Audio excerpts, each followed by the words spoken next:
So if the audio on this video is particularly bad, it's because I have the windows open today. All 3 windows of my room are open because it is a beautiful spring day. It's April 1st, and I'm wearing my little strawberry necklace in celebration of spring and strawberries because I love strawberries. So today I'm going to be walking you through all 17, I believe, of the books that I read from January until March. So in January, I read The Writing Desk by Rachel Hauck. I'm not sure if that's how you pronounce her last name, but I'm guessing that it is. I remember it was pretty good. It was like a dual timeline type of situation, and centering around the desk. So the desk appears like in the present timeline and in the timeline like before. It wasn't like extra memorable or anything, but I think I rated it like 4 stars. Now the second book that I read may be a little controversial, but it's called Blackout by Candace Owens. Candace Owens is a pretty controversial figure. I listened to the audiobook for the majority of this, and I think she just did a really good job with it. She put it together very well. It's very well thought out, very well researched. I'm not going to rate memoirs, and this is kind of a memoir because it has a lot of her personal story in it too. I highly recommend. I think it was really, really good. The third book that I read in January was called Girls Like Us by Rachel Lloyd. It was a memoir, again, about Rachel Lloyd. I would say it's a very heavy material that you're dealing with in that book, so look up trigger warnings maybe, but it was a really good memoir. So basically it was Rachel's own experience with being trafficked and experiencing those types of situations, and then it shows how she grows and develops and started an organization that helps girls who have been trafficked. If you're interested in that kind of stuff, again, I would say go ahead and read it because it is very inspirational. The fourth book that I read in January was Bridge to Haven by Francine Rivers. Now, you know I love Francine Rivers. Out of all the Francine Rivers books that I've read, this one was like the least memorable, I would say. It kind of reminds me of a 1950s version of Redeeming Love, but Redeeming Love is way better, if you know what I mean. I rated it 4 stars, so that's the 4th one that I read. The 5th book that I read in January was My Name is Mahtob by Mahmoody, and I also watched the movie that goes along with her mother's book, which is called Not Without My Daughter. I haven't read Not Without My Daughter, maybe in the future, but this was kind of the child's perspective of the events that occurred in Not Without My Daughter, if that makes sense. So again, another memoir. It was really good. Highly recommend.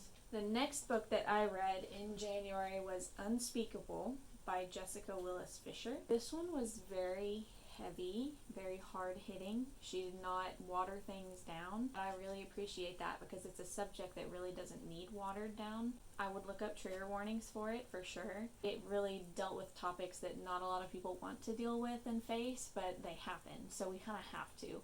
It really showed how she developed despite her circumstances and how she ended up overcoming the situation. So it was really good. I highly recommend this one as well, but again, like I said, look up trigger warnings because it's not pretty. A lot of it is not pretty. So the last book that I read in January was Mark of the Raven by Morgan Busse. This book was recommended to me by a Christian booktuber named Celestria. She is so fun. I watch every single one of her videos. Y'all should definitely go check her out. It definitely is like a genre that I'm into, but I was just a little bit confused because I felt like there were a lot of characters going into it. Sometimes that throws me off in stories at first, like if we're introduced to a ton of characters all at once, I get them mixed up. The main character, Celine, I really did like her. She was a good, solid character. And the end got me. Okay, I ended up rating this book like 3.75. I know that's very specific. I remember liking it overall. It just moved a little bit slow at first, and then the end, it's like all the things happen all at the same time, and it's great. I love that. So I read 7 books in January. So now we're moving on to February. The first book that I read in February was Salt to the Sea by Ruta Sepetys. Ruta Sepetys has become one of my new favorite authors. I've read every single one of her books now, so look out for that name quite a bit more in the rest of this video because she'll be there. So Salt to the Sea by Ruta Sepetys. It's during World War II, and her writing is so good. Like, it really makes you feel like this overwhelming sense of doom. Like, these characters, you don't know if they're gonna make it or not. Some of them don't. Spoiler. It follows an event of history during World War II that not a lot of people know about, so it was really, really good. The second book I read in February, probably my top favorite of the year so far, and that was Out of the Easy by Ruta Sepetys. I don't know, there was just something about it that I really connected with. I really connected with the main character and her relationships that she had with the other characters in the story. It was just really, really good in that regard, I think. Also, the story was just fun. There was nothing too big that was ever going on, but it was just a good time. I didn't mention, but Salt to the Sea and this one are both 5-star reads for me. They were both really good. Alright, so the third book that I read in February was Jane of Austen by Hilary Manton Lodge. This one was interesting. I picked this up at a Christian bookstore, and it was like one of the clearance books. But something about it, like the cover was just kind of cute to me, so I picked it up. At the beginning I really thought I'd like it, but then it just kind of goes all over the place. I recommend this book if you really have a deep love and appreciation for tea. The fourth book that I read in February was Between Shades of Grey by Ruta Sepetys. This one was, again, really good, really deep and heavy.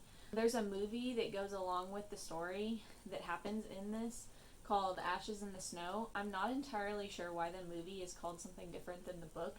The movie, of course, just scratches the surface, in my opinion, of how deep and intricate this story is.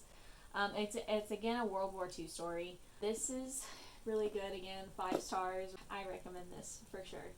Another book that I read in February was The Inheritance Games by Jennifer Lynn Barnes. This is like a very hyped up book. I'm like the last person on the planet who hasn't read it yet. If you like puzzles, riddles, mysteries, that type of thing, it's got a little bit of a thriller vibe to it. Nothing scary, but still a little bit of a thriller vibe.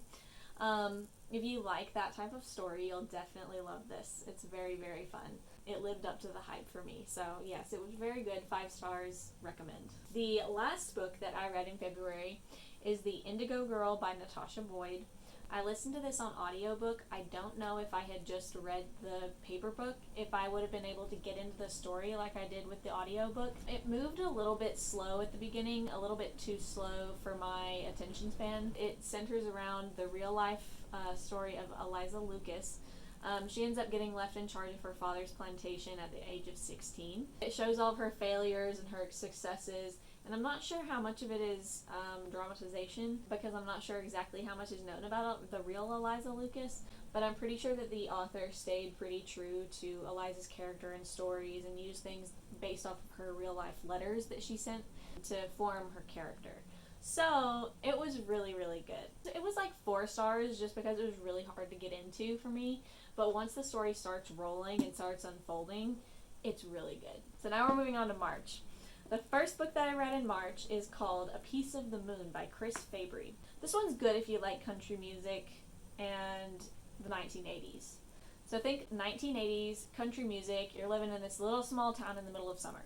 That's the kind of vibes you'll get off of this book. And it was just, again, really hard for me to get into. I didn't connect with any of the characters like I feel like I should have as a reader, so I tried to listen to the audiobook.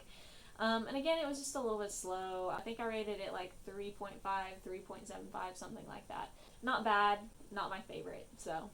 The third book that I read in March is The Hawthorne Legacy by Jennifer Lynn Barnes. This is the second book in the Inheritance Games trilogy. It was really good, but not as good as the first one for me. My 13-year-old sister will say that this one was her favorite. As soon as I finished the first one, I gave it to her, and she ate through them faster than I did. It's like 4.5, 4 maybe. It just didn't hook me like the first one did. Still a good book though. Okay, so that was the second book that I read, my bad. The third book that I read in March is called Run on Red by Noelle Ihily. I cannot pronounce her last name, and I'm very sorry for that, but she did write a really good book, so hopefully that makes up for it. Because I rated this book 5 stars, and I heard about it originally from a vlog that Jess Conti put out, and she was talking about books that were on her TBR. So I was like, oh, that sounds interesting, and I went and looked at it, ended up reading it. It's free on Kindle Unlimited. It was a good time. Let me tell you, it was a good time. It was just what I needed.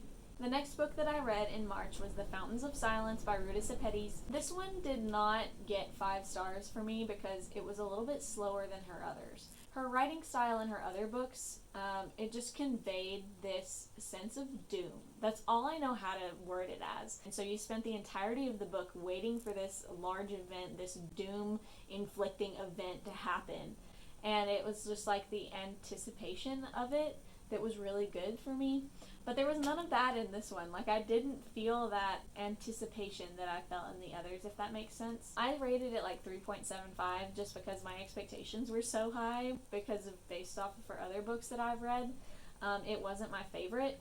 The next book that I read in March was Dangerous Jesus by Kevin Burgess, or KB. He's a Christian rapper that I've listened to since I was like 12, so this was like another highly anticipated read for me.